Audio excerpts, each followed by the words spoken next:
तो वहीं कांग्रेस प्रदेश प्रभारी सुखजिंदर सिंह रंधावा ने बीजेपी पर बड़ा हमला बोला। रंधावा ने पीएम मोदी के बयान पर पलटवार किया और कहा कि ये कहते हैं हमें गालियां देते हैं, जनता उम्मीद रखती है, नहीं होता तो गालियां भी देती हैं, देश चलाना हो तो सब कुछ सहन करना पड़ेगा।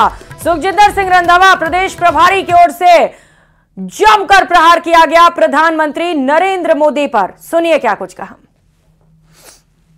और लोकसभा चुनाव से पहले नामांकन की प्रक्रिया चल रही है। इसी कड़ी में दूसरे चरण के मतदान के लिए नामांकन जारी है। बड़ी खबर इस वक्त की, उससे पहले हम आपको लगातार बता रहे हैं, प्रदेश प्रभारी सुखजिंदर सिंह रंधावा ने बड़ा हमला किया है। बीजेपी पर उन्होंने पलटवार किया है और साफ तौर पर कहा है कि प्रधानमंत्री नरेंद्र मोदी जो बातें कह रहे हैं उन्हें गालियां भी सुनने पड़ेंगी।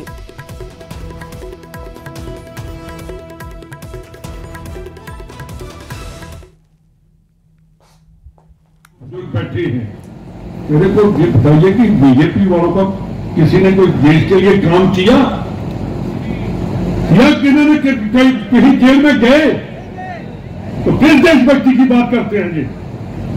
क्या कहते हैं कि हम देश के लिए मरेंगे? देश के लिए मरने की जरूरत नहीं, देश को आगे लेकर जाने की जरूरत है। मेरे को ये नहीं समझ आती। प्रकाश जी आपने कहा कि प्रधानमंत्री का कहते हैं मेरे को गाली खानी पड़ती है। भाई साहब, अगर प्रधानमंत्री बनना तो सबको ही सहना पड़ेगा, देश को आगे लेकर जाना होगा हमें। और लोकसभा चुनाव से पहले नामांकन की प्रक्रिया चल रही है। इसी कड़ी में दूसरे चरण के मतदान के लिए नामांकन जारी है। आज कांग्रेस और बीजेपी के कई दिग्गजों ने नामांकन पर्चा दाखिल किया।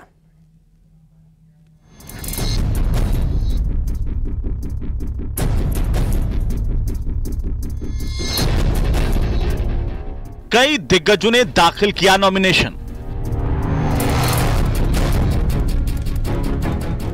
4 अप्रैल तक जारी रहेगा नामांकन का दौर।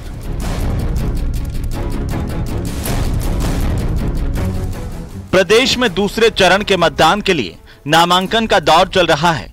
इसी कड़ी में कई दिग्गजों ने नामांकन दाखिल किया, जिसमें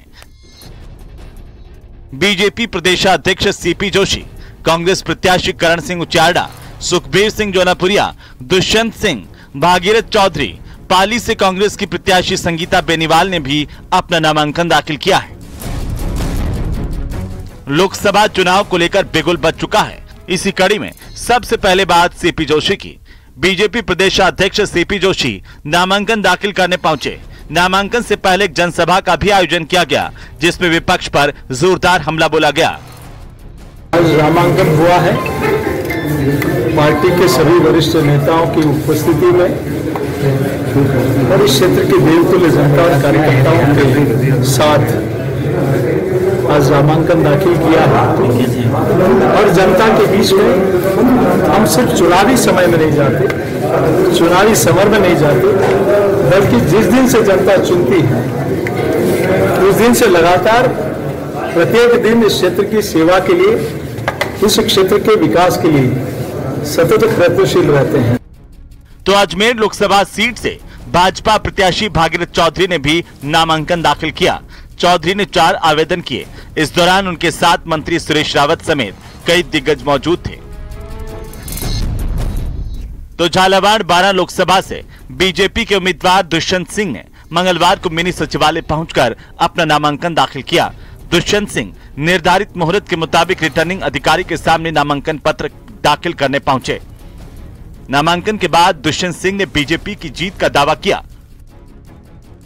इस बार 400 पार, और ये इसलिए हुआ है क्योंकि उनने 10 साल में जो परिवर्तन के काम किए हैं उनको देखते हुए पूरे देश में एक लहर है और झालावाड़ 12 में भी है।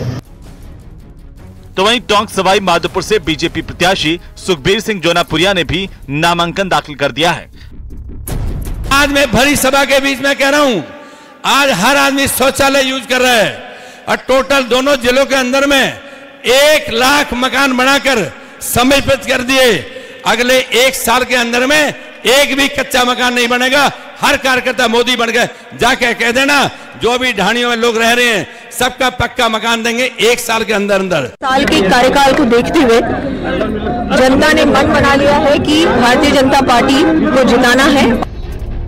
दूसरे चरण के लिए 4 अप्रैल तक ही नॉमिनेशन प्रक्रिया चलेगी। इसी कड़ी में कांग्रेस की पाली से उम्मीदवार संगीता बेनीवाल ने भी पर्चा भरा। नामांकन के दौरान उनके साथ विधायक भीमराज भाटी मौजूद थे।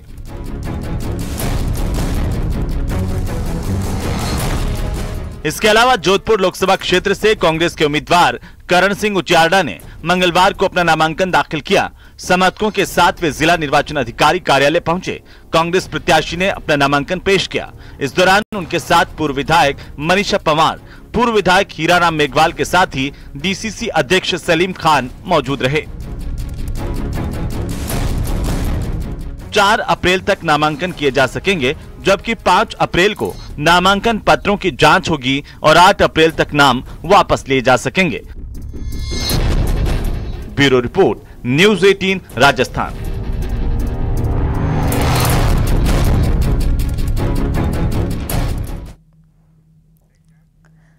तो अब लोकसभा चुनाव बेहद नजदीक है और ऐसे में कांग्रेस के भी तमाम दिग्गज चुनावी रण में दिखाई देने लगे हैं। राजस्थान में परिणाम अलग अलग होने की बात कह रहे हैं, लेकिन कार्यकर्ताओं का जोश हाई नहीं हो पा रहा। दिग्गजों के मैदान में उतरने से क्या समीकरण बदल जाएंगे, इसी पर देखिए हमारी ये खास रिपोर्ट। धीरे धीरे ही सही, कांग्रेस का चुनाव प्रचार गति पकड़ता जा रहा है। तमाम दिग्गज नेता अब आपको जमीन पर दिखाई देने लगे हैं। सभी के निशाने पर पीएम मोदी और बीजेपी सरकार है। हालांकि जीत का दावा तो सभी कर रहे हैं, लेकिन जीत के लिए मुद्दा और रास्ता कौन सा है, इस पर सभी मौन हैं। लेकिन सचिन पायलट खुलकर बीजेपी पर हमलावर हैं। जोधपुर पहुंचे सचिन पायलट को यह भरोसा है कि इस बार राजस्थान में कांग्रेस बेहतर प्रदर्शन करेगी। उन्हें लगता है कि अब कांग्रेस का दौर आने वाला है। केंद्र सरकार कांग्रेस की खातिर चीज कर रही है, ये सरासर बेईमानी है और इस प्रकार की कार्रवाई नहीं होनी चाहिए थी। मैं फिर कहना चाहता हूं, इस देश में स्वतंत्र, निष्पक्ष, पारदर्शी चुनाव कराने की जिम्मेदारी निर्वाचन आयोग की है। वैसे सचिन पायलट राजस्थान में लगातार एक्टिव रहे हैं। कार्यकर्ताओं के साथ उनका सीधा जुड़ाव भी है, लेकिन राजस्थान में पिछले 2 चुनाव से खाता नहीं खोल पाई कांग्रेस के लिए इस बार चुनौती खाता खोलने की भी है। वहीं जोधपुर से कांग्रेस के प्रत्याशी करण सिंह उचियार्डा ने नामांकन के समय बड़ी जीत का दावा किया है। जोधपुर सीट पर पूर्व सीएम अशोक गहलोत के बेटे को पिछली बार शिकस्त मिली थी, लेकिन इस बार दांव करण सिंह उचियार्डा पर चला है और करण सिंह उचियार्डा का जोश भी हाई है। तो मैं कांग्रेस पार्टी का शुक्रिया अदा करता हूं और स्पेशली जोधपुर की बार की जनता का शुक्रिया अदा करता हूं कि इन्होंने इतना जबरदस्त रेस्पॉन्स दिया कि एआईसीसी ने मेरे को टिकट दिया है। और परमपिता परमेश्वर का, मैं आशापुरा का बड़ा आभारी हूं कि मुझे जोधपुर की जनता की सेवा करने का मौका कांग्रेस पार्टी ने दिया है। अब समय कम बचा है, ऐसे में कांग्रेस की तैयारी तो तेज हो गई, लेकिन कार्यकर्ताओं को एक्टिव करना अभी भी बाकी है। वहीं अजमेर से कांग्रेस के प्रत्याशी रामचंद्र चौधरी ने 29 मार्च को अपना नामांकन दाखिल किया था, लेकिन इस दौरान उन्हें सिंबल नहीं मिला था। अब पूर्व मंत्री रघु शर्मा और आईटीडीसी के पूर्व अध्यक्ष धर्मेंद्र राठौड़ ने जिला निर्वाचन कार्यालय पहुंचकर रामचंद्र के नाम मोहर लगा दी है। भारतीय जनता पार्टी को जो गलतफहमी है कि एक तरफा चुनाव होगा, हो रही है। चुनाव में मुद्दे होंगे, महंगाई का मुद्दा, बेरोजगारी का मुद्दा, भ्रष्टाचार का मुद्दा और जो संवैधानिक संस्थाएं हैं उनके दुरुपयोग का मुद्दा। आज देश में लोकतंत्र खतरे में है, क्योंकि ये जो संवैधानिक संस्थाएं इनका बेजा इस्तेमाल हो रहा है, विपक्ष को टारगेट करने में हो रहा है। 2 चीफ मिनिस्टर जेल के हवा खा रहे हैं। कांग्रेस पार्टी राजस्थान में 10 से 12 सीटें जीतेगी। भारतीय जनता पार्टी, मोदी जी की सरकार एक्सपोज हो गई है। इलेक्टोरल बॉन्ड देश का बहुत बड़ा घोटाला है।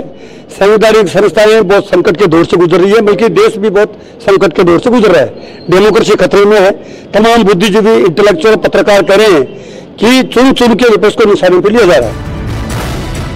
कांग्रेस के तमाम नेता भले ही जीत का दावा कर रहे हों, लेकिन जमीन पर लड़ाई उनके लिए इतनी आसान नहीं होने वाली है। राजनीति के जानकारों का भी मानना है कि जमीन पर लड़ाई कांग्रेस के लिए आसान नहीं होगी। लगातार 2 चुनाव से कांग्रेस का मरुधरा में खाता भी नहीं खुल पाया है। ऐसे में चुनौती बीजेपी से कुछ सीटें झटकने की होगी। Bureau report, news 18 Rajasthan.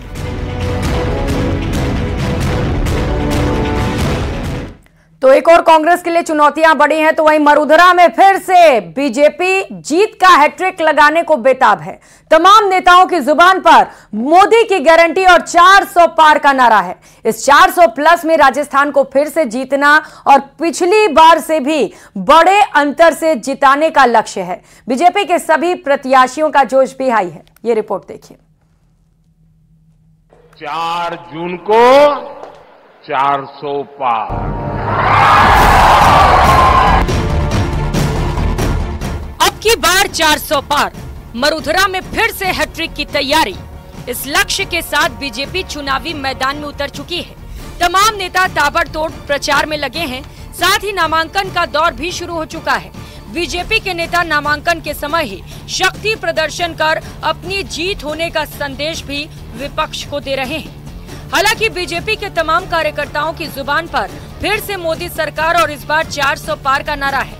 Jhalawar और सवाई माधोपुर के बीजेपी उम्मीदवार ने नामांकन के समय पीएम मोदी के संकल्प को पूरा करने की बात कही, साथ ही जीत को महज औपचारिकता बताया है। इस बार 400 पार, और ये इसलिए हुआ है क्योंकि उनने 10 साल में जो परिवर्तन के काम किए हैं उनको देखते हुए पूरे देश में एक लहर है और झालावाड़ 12 में भी है। मैं समझता हूँ 400 पार में कोई दिक्कत नहीं है। जिस हिसाब से देश के प्रधानमंत्री के प्रति एक पूरे देश के अंदर में उनके प्रति जो लगाव है, एक आम गरीब आदमी भी बात को मानता है कि मेरा प्रधानमंत्री मेरे लिए काम कर रहा है, तो मैं समझता हूँ उन्होंने जो भी कहा है वो 400 से ऊपर ही जाएगा, कहीं कमी नहीं रहेगी। वहीं अजमेर से बीजेपी उम्मीदवार भागीरथ चौधरी ने भी नामांकन किया। वहीं बीजेपी नेताओं ने वही बात दोहराई जिसकी बात दिल्ली से जयपुर तक की जा रही है। सभी की जुबान पर 400 पार का नारा है। हालांकि बीजेपी के तमाम नेता अपनी जीत को लेकर भी आश्वस्त नजर आ रहे हैं। नरेंद्र भाई मोदी जी की योजनाओं से लोग लाभान्वित हुए। हर क्षेत्र के अंदर, हर चाहे किसान हो, मजदूर हो, व्यापारी हो, सब लोग मोदी जी के पक्ष में वोट देना चाहते हैं। मोदी जी की गारंटी पे विश्वास है लोगों को। लोकसभा चुनाव में पीएम मोदी का चेहरा ही बीजेपी का चेहरा है और ये बात तमाम विधायक, मंत्री से लेकर कार्यकर्ताओं के लिए भी संदेश है। कुछ दिनों से बीजेपी से अलग बात कर रहे विधायक चंद्रभान सिंह आख्या को भी पीएम मोदी के नाम पर भरोसा है। वो चित्तौड़गढ़ में अब सीपी जोशी की बड़ी जीत होने का दावा कर रहे हैं। आप विधायक का बयान भी सुनिए। इस प्रकार का मोदी जी का पूरा देश में माहौल है तो 100% जो 400 को टारगेट है पूरे देश में, वो 400 सीटें भी आएगी। और राजस्थान में भी जिस प्रकार का मोदी लहर है, जो राम मंदिर वाला मामला है, उस मामले को लेकर जिस प्रकार की लहर है, 100% यहाँ भी 25 में से 25 सीटें आएगी और पूरे देश में 400 सीटें आएगी। और हमारे भाई सीपी जोशी जी कम से कम 10 लाख वोटों से जीते। हालांकि बीजेपी के तमाम नेता इस बार भी बड़ी जीत होने की बात कह रहे हैं। सभी नेताओं का आत्मविश्वास भी बढ़ा हुआ है क्योंकि सबको भरोसा पीएम मोदी के चेहरे पर है। जो लक्ष्य भगवा खेमे ने लिया है उसके लिए जमीन पर मेहनत भी की जा रही है। तमाम दिग्गज नेता जनता के बीच में हैं और हैट्रिक की जा रही है। Bureau report, news 18 Rajasthan.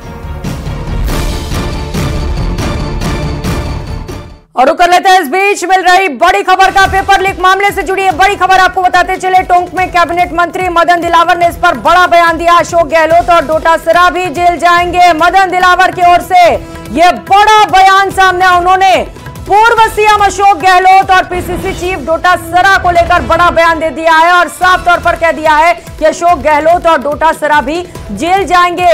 Sukhbir Singh Jaunapuria की नामांकन रैली में दिलावर ने यह बड़ा बयान दिया। 500 से ज्यादा लोग जेल जाने वाले हैं। दिलावर की ओर से यह बयान दिया गया। उन्होंने कहा कि अशोक गहलोत और डोटासरा बचने की जुगत में भिड़े हुए हैं, लेकिन मुझे लगता नहीं कि ये बच पाएंगे, ये भी जेल जाएंगे। इन्होंने हजारों और लाखों बच्चों का भविष्य खराब किया है। बेचा था, परीक्षा में आए पेपर खुद ने बेच दिए, लाखों करोड़ में कमाए और आज कांग्रेस कहीं कई दर्जनों लोग जेल की शिक्षों में बंद हैं और 500 से ज्यादा लोग और जाने वाले हैं। अब अशोक गहलोत भी और डोटासरा भी बचने की जुगत भिड़ा रहे हैं, लेकिन मुझे लगता नहीं है कि ये बच पाएंगे। ये भी जेल जाएंगे कि उन्होंने हजारों लाखों बच्चों का भविष्य खराब किया है।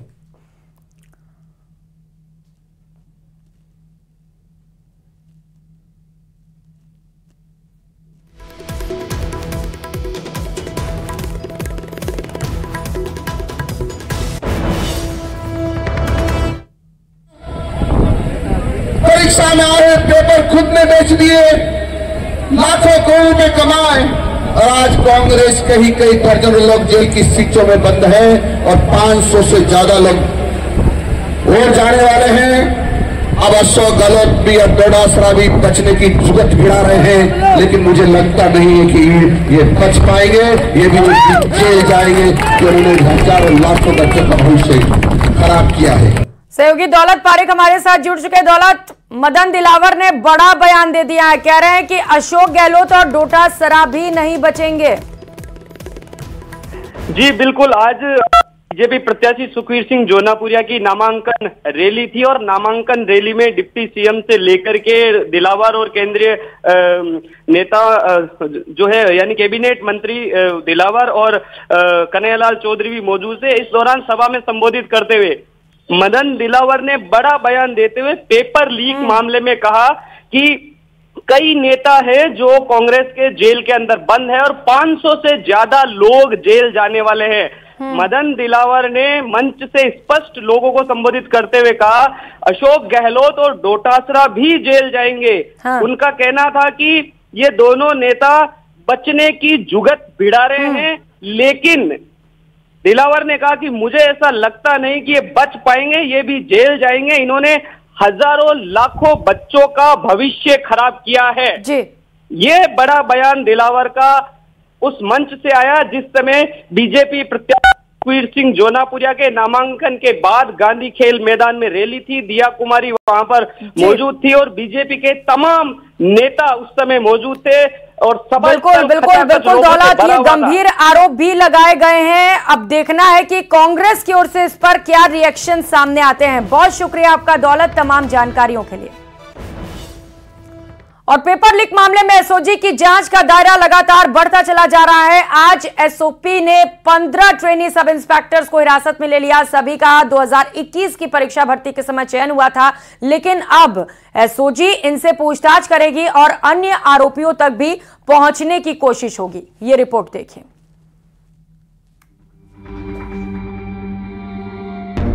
हम पेपर माफियाओं को खत्म कर देंगे, इन पर सख्त एक्शन लिया जाएगा, किसी को बख्शा नहीं जाएगा। यह शब्द विधानसभा चुनाव में बीजेपी का नारा बन गया था, लेकिन चुनाव के बाद सरकार बदली और पेपर माफियाओं पर ताबड़तोड़ एक्शन शुरू हो गया है, जो अब तक जारी है। मंगलवार को भी एसओजी ने राजस्थान पुलिस एकेडमी से 15 ट्रेनी सब इंस्पेक्टर को हिरासत में लिया है, जिनमें 2 महिलाएं भी शामिल हैं। टीम ने 3 घंटे तक आरोपियों से पूछताछ की, जिसके बाद उन्हें हिरासत में ले लिया गया।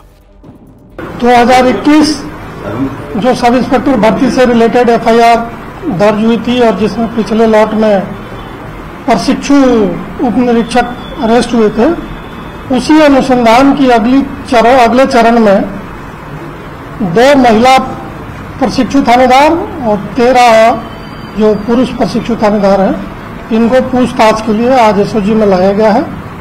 अनुसंधान अभी शुरुआती स्टेज पे है। हालांकि इससे पहले एसओजी ने 13 ट्रेनी सब इंस्पेक्टर को गिरफ्तार किया था। गिरफ्तार ट्रेनी इंस्पेक्टरों से पूछताछ में कई अहम सबूत मिले थे। माना जा रहा है कि उसके आधार पर एसओजी ने यह कार्रवाई की है। वैसे एसओजी कोई एक भर्ती परीक्षा की जांच नहीं कर रही, कई परीक्षाएं जांच के दायरे में हैं। अब जो कार्रवाई हुई है वो 2021 में हुई भर्ती परीक्षा को लेकर की गई है। हेल्पलाइन पे और डाक के जरिए बहुत सारे हमारे पास फीडबैक आए थे और अनुसंधान में जो पिछला हुआ है उसमें कुछ हमारे पास डेवलपमेंट्स थे। उन सब को मिला के हमने ये 15 जो प्रोबेबल सस्पेक्ट्स हैं उनको पूछताछ के लिए लाया है। पूछताछ के बाद जैसी सूरत हाल होगी वैसी कार्रवाई हम करेंगे। जब भी एसओजी ने किसी भर्ती परीक्षा को लेकर कार्रवाई की, तब दूसरी परीक्षा का भी कोई ना कोई नया किरदार सामने आ जाता है। पुलिस आरोपियों के इसी मकड़जाल को तोड़ने में लगी है। कि आदमी की 4 लोग शिकायत दे रहे हैं, पटवारी भर्ती, नर्स भर्ती, फिजिकल टीचर भर्ती, इंग्लिश टीचर भर्ती, कौन सी भर्ती नहीं है जिसकी शिकायत नहीं है? शानदार भर्ती तो उसमें से एक भर्ती है, बाकी हर तरह की भर्तियों की शिकायत आ गई। अभी जो 15 साल पहले भर्ती हो गई उनकी भी शिकायत आ गई, जिसके चलते अब तक कईयों की गिरफ्तारी हो चुकी है। एसओजी ने एसआई भर्ती परीक्षा 2021 में पास हुए सभी ट्रेनी एसआई की एक डमी परीक्षा ली थी। ट्रेनी एसआई को वही पेपर हल करने के लिए दिया गया था जो साल 2021 की परीक्षा में आया था। इस दौरान 17 ट्रेनी एसआई 20% भी पेपर हल नहीं कर पाए। वहीं 400 ट्रेनी एसआई 50% प्रश्नों का उत्तर नहीं दे पाए थे। Bureau report, news 18 Rajasthan.